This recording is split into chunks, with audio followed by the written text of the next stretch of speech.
Well, now we come on to our 11th study period here at the camp 1983 in California. This is the 4 o'clock study on Tuesday afternoon.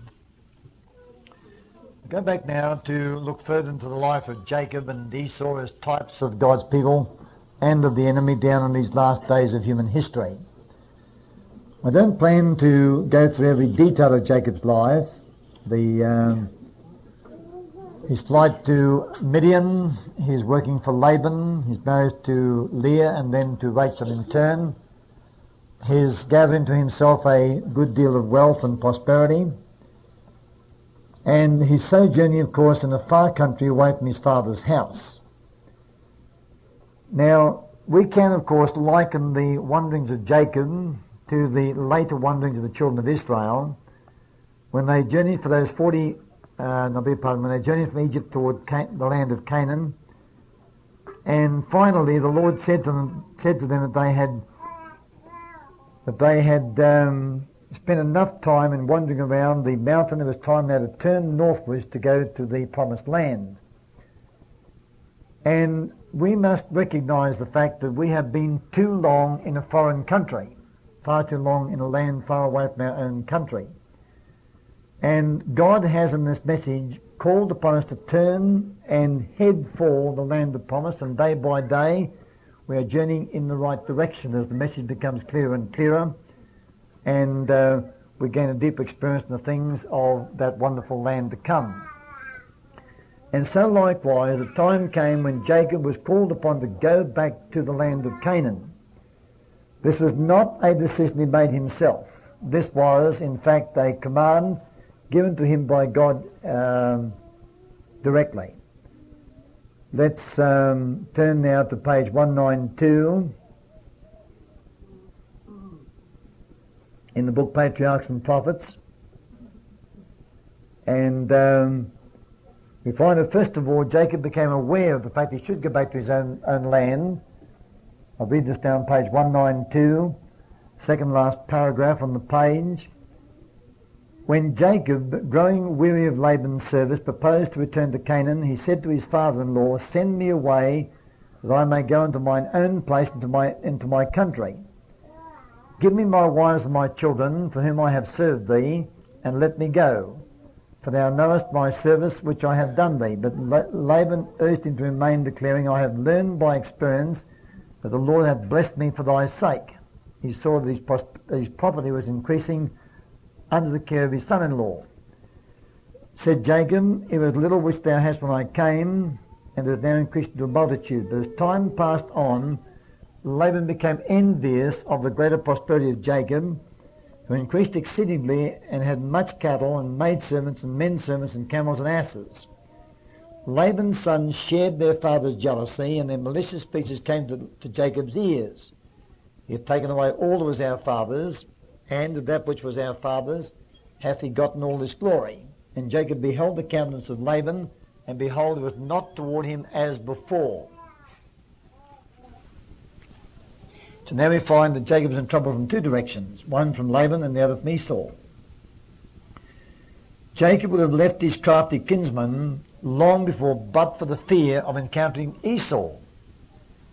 Now he felt that he was in danger from the sons of Laban, who, looking upon his wealth as their own, might endeavour to secure it by violence. He was in great perplexity and distress, not knowing which way to turn, but mindful of the gracious Bethel promise, he carried his case to God and sought direction from him. In a dream his prayer was answered, "Return unto the land of thy fathers and to thy kindred, and I will be with thee." I'm very, very heartened, very, very encouraged to find that when Jacob found himself faced with this tremendous problem, the problem of increasing jealousy and the threat of violence from Laban and his sons on the one side, and the fear of going back and running into Esau on the other side, that Jacob did not now sit down and carefully devise his own way out of this dilemma. But he gave God the problem, and from God got a very clear answer as to what he should do. Now I should mention, of course, that in our last study period we all agreed at one stage that Jacob had the spirit of obedience when he loved the things of God more than the things of this world. and we suggest he lacked faith at this point, but we did have drawn to our attention the fact that, back on page 178, that at this time Jacob did not yet have an experimental knowledge of the God whom he revered. His heart had not been renewed by divine grace. Now, of course, if the heart has not been renewed by the divine grace, then even though in our mind we may have an attitude of obedience, we don't have in our hearts the spirit of obedience, right? Because the spirit of obedience is a God-implanted life which is given only to a born-again Christian. Only to. So we need to make a little correction in our statements in our last study period in regard to Jacob having the spirit of obedience. He had it mentally. In his mind, he loved the things of God. In his mind, he desired to serve the things of God.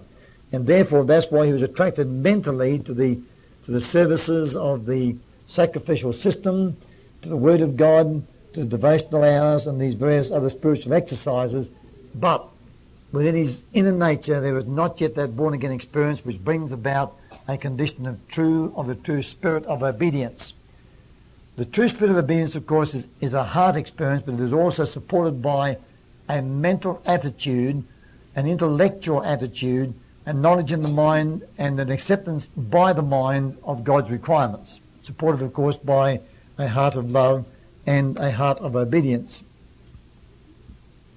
And lacking that inner experience, Jacob, of course, was much more prone to invent ways of his own to escape from this particular problem. But make no mistake, of course, the tendency of men to be his own problem solver is not limited to an unregenerate person. Born-again Christians likewise face this peril. And as we spend time in the study of Jacob's trouble, we're going to learn that not until the very end of Jacob's trouble shall we finally be fully and completely freed from that disposition and all danger of a return to it. It's going to take everything that God can do in the final struggle to finally deliver us from that unfortunate disposition.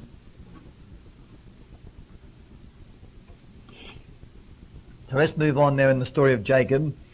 As I said, I'm much encouraged to find that when he faced the problem in the land of Midian with his uncle Laban and his malicious sons, he turned to God with the problem, and God gave the answer. He said, "Go back to your own country, and I will be with thee."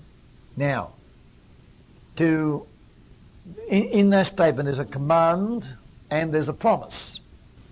The promise is not only implicit in the command, it's also explicit. Because God didn't just simply say, "Return unto the land of your fathers and to thy kindred." He didn't stop there. He added, "and I will be with thee." So there's the explicit statement of the promise. I will be with thee.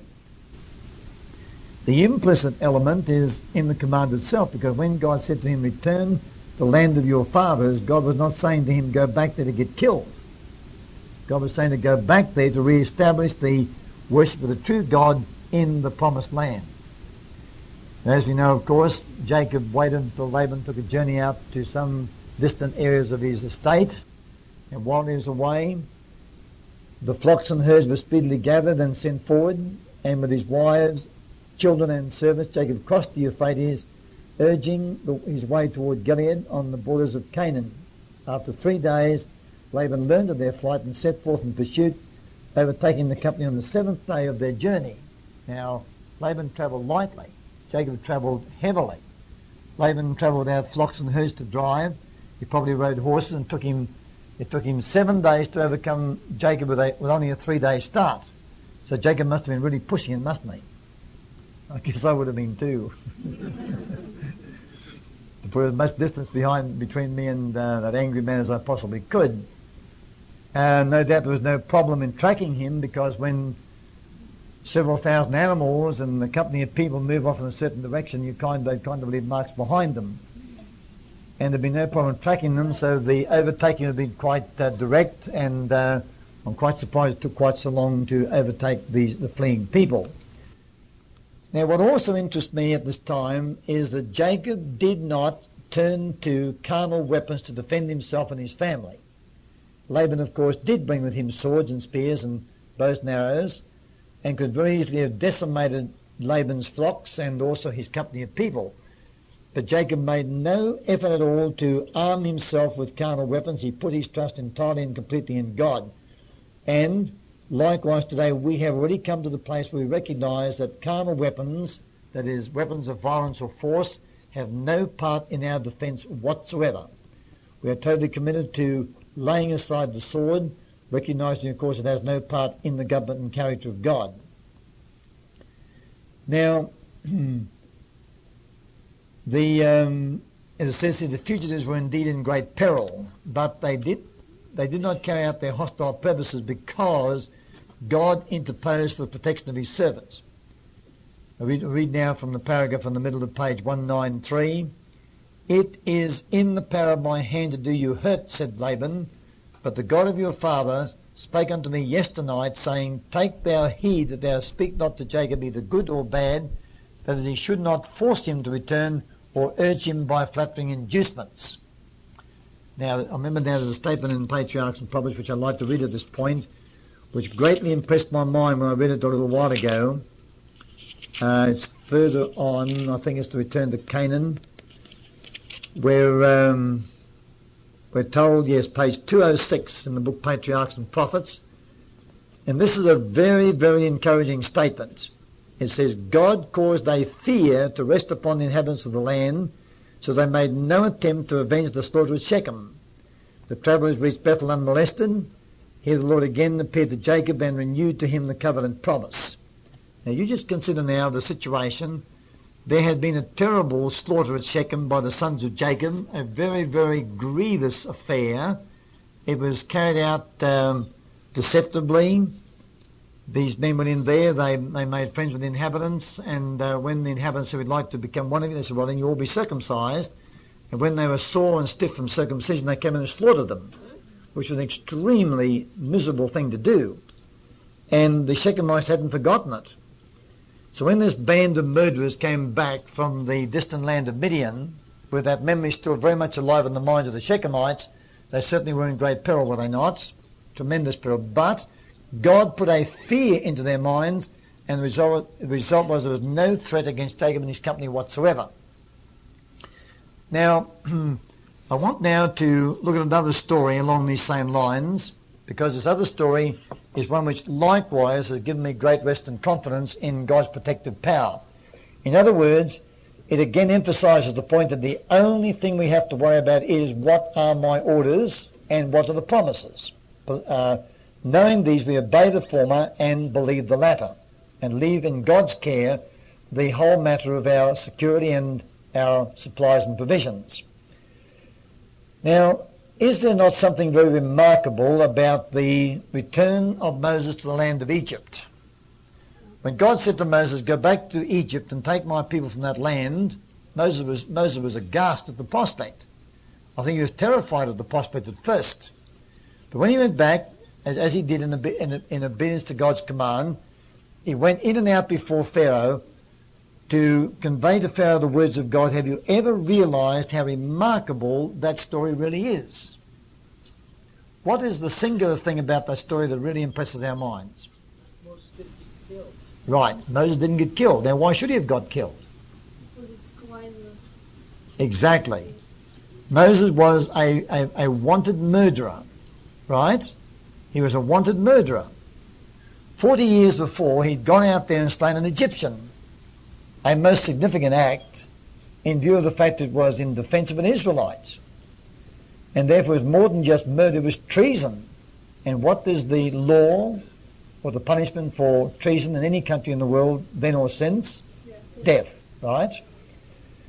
Now, I understand, unless my history is a little bit astray, that the Pharaoh which was now upon the throne of Egypt was the one who took the place of Moses himself. In other words, when Moses was in the court of Egypt for those first 40 years of his life, he was number one in line to the Egyptian throne. And there was a number two. I've forgotten his name at the moment.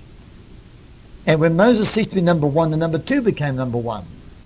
And when the old Pharaoh died, instead of Moses taking his position, then this other young man took his position. This other man who had been Moses' personal companion, his fellow student in the Egyptian schools. They knew each other, they knew each other's voices, they knew each other's faces, they knew each other's habits and likes and dislikes, and so forth. So when Moses stepped back into Pharaoh's court, Pharaoh must have instantly recognized who he was, right? Instantly.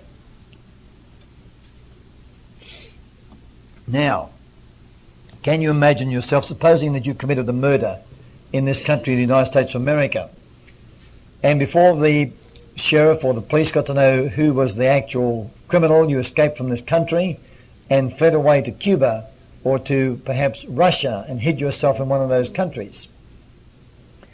But you're well known now to the FBI and to the police forces of this country, and your picture is posted in every police station across the land, your fingerprints, your description, and all the rest about you.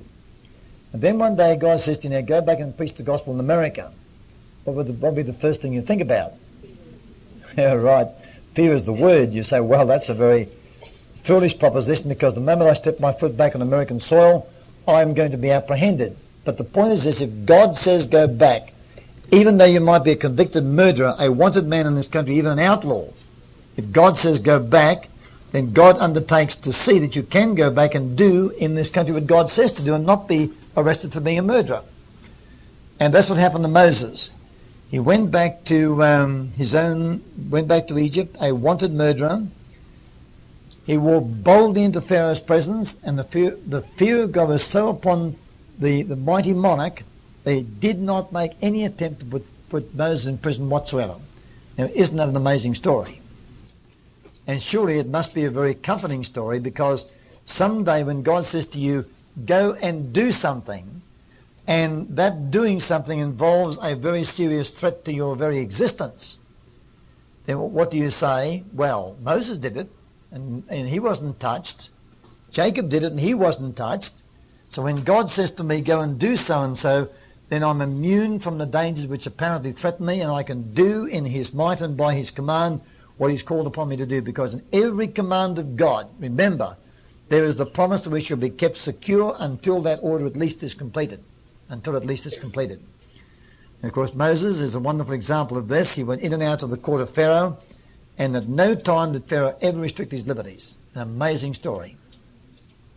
Now, when Andreas Dura, our worker in Europe, went to Romania just a few months ago, he went into a country where he really has no right to go so far as the government is concerned. If he was to drive his car to the border, present his passport, they'd simply check their records and say, oh yes, we know you, back you go to where you came from. You can't come into Romania and preach the gospel down here.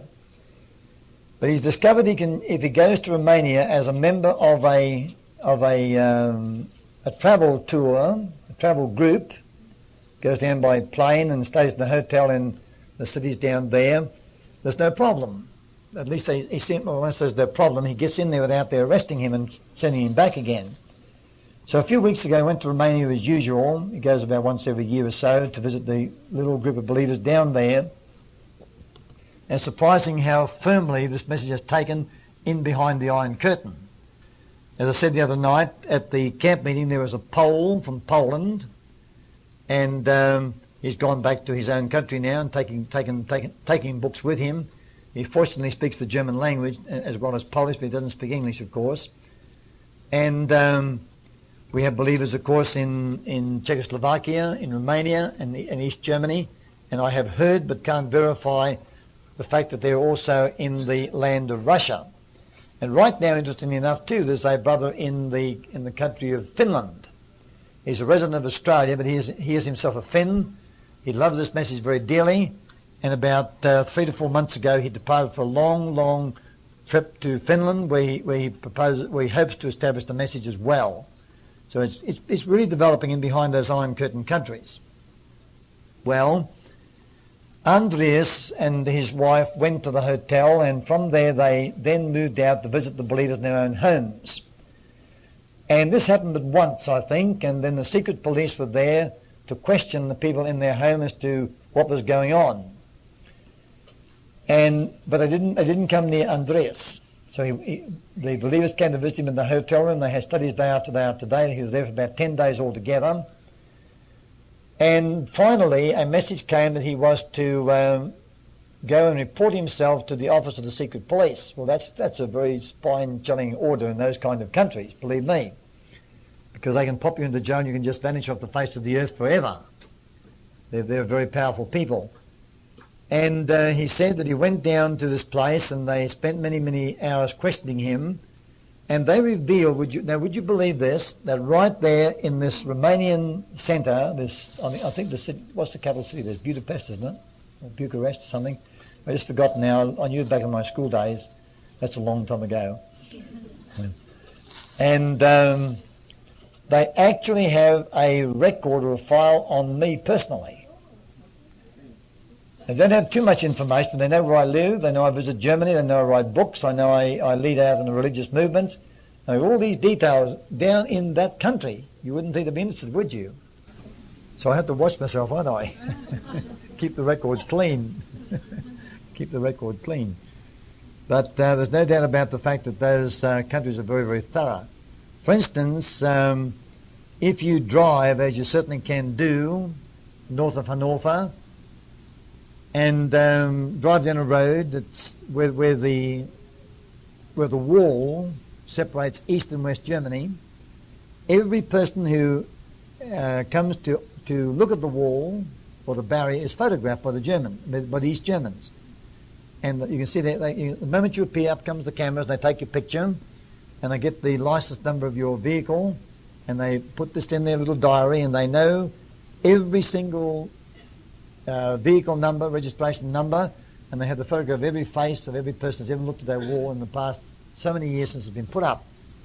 So if ever you're caught inside, they'll know that you were there inspecting that wall and planning to get yourself inside the place.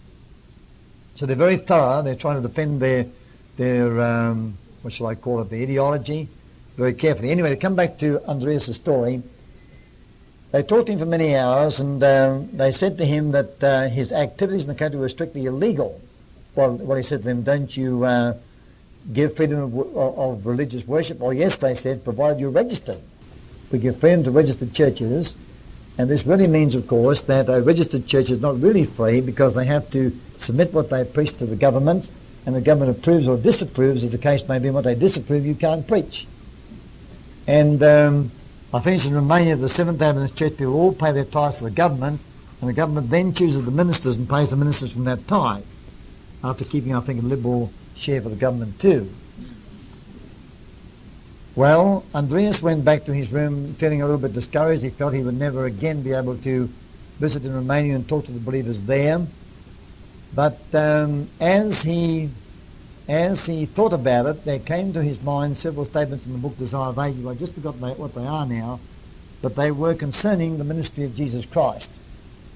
And one was, again, from the death and resurrection of Lazarus, where Jesus said that it was still daytime, the night had not yet come. Until it did come, then he was absolutely secure, and there was no danger of his being curtailed in his work.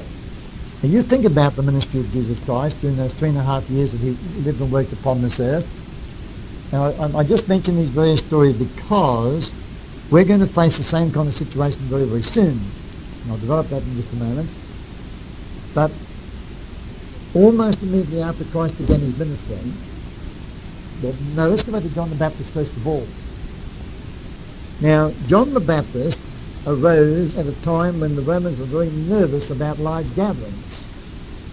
The Romans were very much aware of the fact that there was a widespread expectation that a Messiah was coming, and when this Messiah came, he was going to destroy the Roman power